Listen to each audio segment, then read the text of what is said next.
Nú ætla ég að fara í heilbylgjuafriðil með þétti, teikna þá rásina aftur, díóðunar hér,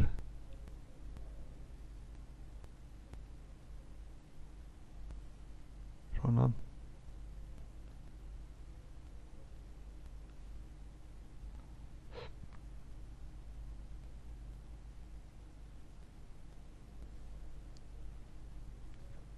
álagið hér og þéttirinn hliðtengist við álagið, pólaður þéttir. Muni þetta hér er plúsliðin, þetta hér er mínusliðin. Spennan yfir álagið verður nokkurn veginn svona. Þetta kemur ekki alveg saman hérna vegna þess að við erum með spennufallið við díóðunar, munið 1,4 volt fallið við díóðunar, en við skulum hafa spennuna út af spennugjafanum áfram þessi 10 volt sem við höfum verið með til að hafa þetta einfalt.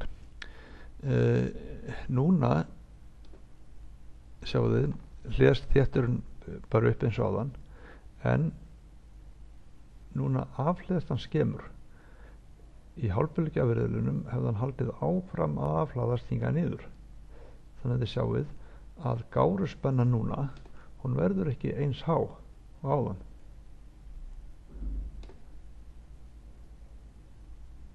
Hún verður ekki eins há og áðan. Gáruspenna lítur nokkuð svona, eða spenna lítur nokkuð svona út.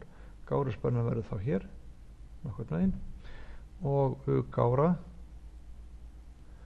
verður þá ekki 12 heldur helmingi minna, 6 sinnum straumurinn í milliamperum deilt með rýndinu þéttunum í mikrofaratum, svona.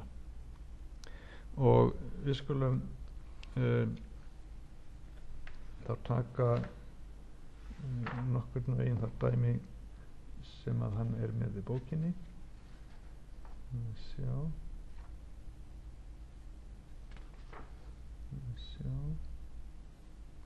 Já, hann er með sömu tölur og í hálfbylgjuafriðuninni, straumurinn 146 milliampere, þannig að U-gára í þessi tilfelli verður 6 sinnum 146, þéttirinn er jafn stór eða 1000 mikrofarad, og U-gára verður þá 0,876 volt eða helmingi minni en gáruspennan var í hálfbylgju afriðuninni.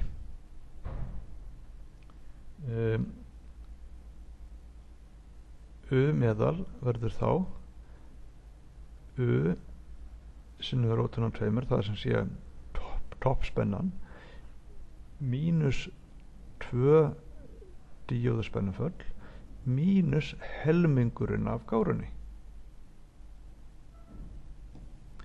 Þetta er þá 10 sinnum rótin á 2 mínus 1,4 volt mínus helmingurinn af 0,876, og núna verði ég að rekna vegna þess að þetta er ekki alveg eins og í bókinni. Þetta er þá það bil 14,1 volt mínus 1,4 mínus 0,5 sinnum 0,876. Þetta eru 12,26 volt. 12,3 volt. 12,3 volt. Það er bara munið til því sem sé að svo ég teikna þetta nú að toppspennan sem sé yfir út af spennugjafanum var eitthvað þar hér. Þetta toppspenna var 1,4 volt lægri. Síðan er gáruspennan hingað niður og meðaltalsspennan verður þá þar mitt á milli. Þannig að þessi spenna hér, þessi spenna hérna, nokkur veginn mitt á milli gáruspennunni, hún verður í þessu tilfelli 12,3 volt.